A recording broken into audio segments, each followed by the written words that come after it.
Now, the latest from Channel 13 Eyewitness News. Good evening. I'm Lauren Patchen with the latest headlines from Eyewitness News. The original 6 students have had their suspensions lifted, but they're still fighting for one employee at Cascade High School that lost her job because of Team Sticky.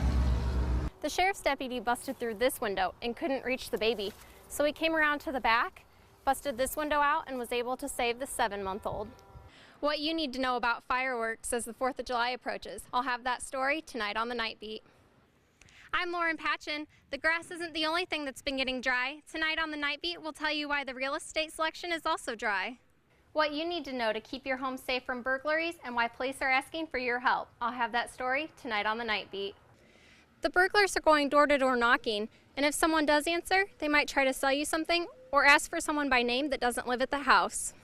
Firefighters are aware of private hydrants like these, but when they're frozen or closed, it's out of their control. I'm Lauren Patchen. Why police raided 6 Muncie gas stations this morning, giving them only enough time to lock their doors. We'll have more on the Night Beat. One complaint led to one big bust after months of investigating. Police raided 6 gas stations early this morning, 5 in Muncie and 1 in Yorktown. Illegal substances known as spice or bath salts were allegedly being sold behind the counters, and it was no surprise to neighbors. I knew it. It was known, but nobody really said anything about it. You can see from this police tape that the Marathon is one of the 6 gas stations in Delaware County that has been under investigation for about 9 months now. Cashiers allegedly sold bath salts for $40 to $60. A representative of the coroner's office says bath salts can be detrimental to public health. Yeah, it's something that we wouldn't want to see. We've had a couple deaths. But these exchanges have been happening around the county for months, and it was no secret. I really like one of the guys that works here, but I know he sells it, and I know a lot of kids are taking it from here. These 2 men, along with 6 others, were arrested this morning.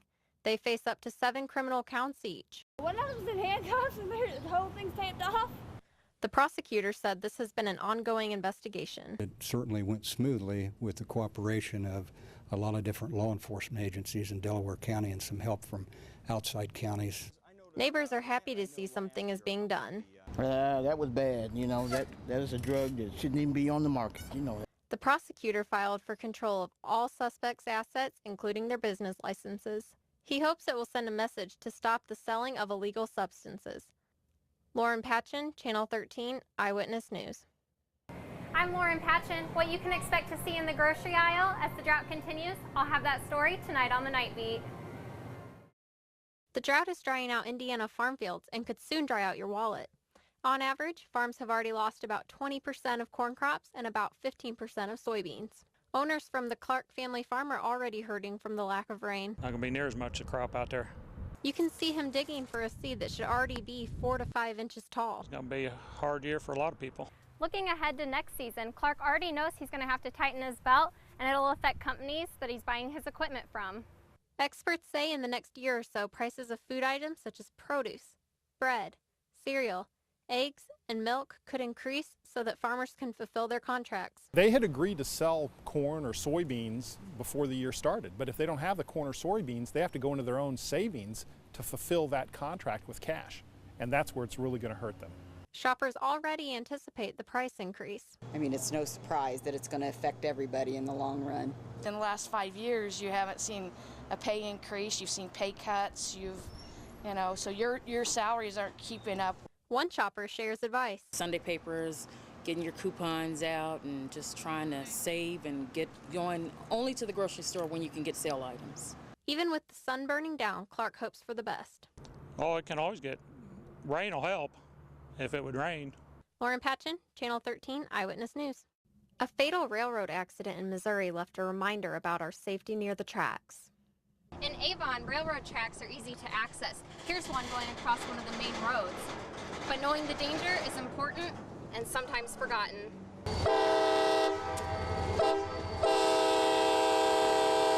One local teen hears ghost train stories at school. They call it the Haunted Bridge, just down the train tracks there. I guess kids say that a guy was actually buried in the cement whenever they were building the bridge. This happened years ago, so I know a bunch of kids check out the bridge just for that idea. Rumors get spread about these haunted tracks, and then people go out to sit on them and wait. Ghost stories are present in other areas as well. Some say kids will push you to safety, leaving handprints on your car in San Antonio. I know the one in San Antonio, you know, I've heard a lot about it too, and it's pretty true. These train games might get your adrenaline pumping, but it might not be worth the risk. Eric Powell, the manager of economic development with the Indiana Railroad, says we were all kids once, but we need to remember railroads are private properties, and it is difficult to protect them when they stretch for hundreds, if not thousands of miles. The best thing to do is just stay clear of those of that private property, of those right-of-ways, because really trains can come any time of day, 24 hours a day, 7 days a week. That's the way railroads work. Powell said they do prosecute trespassers when police find them because it is a liability, but also because it is simply not a place people should be for their own safety. Lauren Patchen, Channel 13 Eyewitness News. Now, the latest from Channel 13 Eyewitness News. Good evening. I'm Lauren Patchen with the latest headlines from Eyewitness News. A local food pantry is facing the current heat wave without air conditioning. Thieves stole the copper from the air conditioning units at St. Vincent de Paul Food Pantry near 30th and Keystone on the east side. This week, the faith-based organization will have to replace the units along with new security alarms to stop copper thieves. The new air conditioners will have alarms on them, but that will impact the work that St. Vincent's de Paul does. The food pantry helps more than 3,000 Indianapolis families a week. Doing. I know there's a number of desperate people out there doing desperate things, but you really are adversely impacting the community. A basic security device attached to your AC unit costs between $200 to $300 if you already have an alarm system.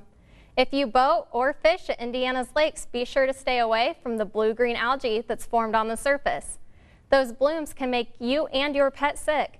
Even more of that algae has formed because of the drought and low water levels in lakes and reservoirs. Symptoms of the illness from the algae include vomiting, diarrhea, skin rashes, and weakness, along with seizures. If your pet has these symptoms and has been in contact with algae, take them to the vet. Indiana's 31 private and nonprofit colleges are opening their doors this week to students and parents. People visiting the colleges will get first-hand experience at each campus through tours, sessions, and conversations with students and staff. You can learn more about Private Colleges Week by going to WTHR.com and clicking on Hot Topics. Our other top story, a big announcement from Indianapolis coming a day after Penn State removed the statue of Joe Paterno. Today, the NCAA hit Penn State with the following sanctions. The punishment includes $60 million in fines, a ban from bowl games for 4 years, and the loss of all Coach Paterno's victories from 1998 to 2011. Those are the latest headlines from Eyewitness News. Stay tuned for more news later, right here.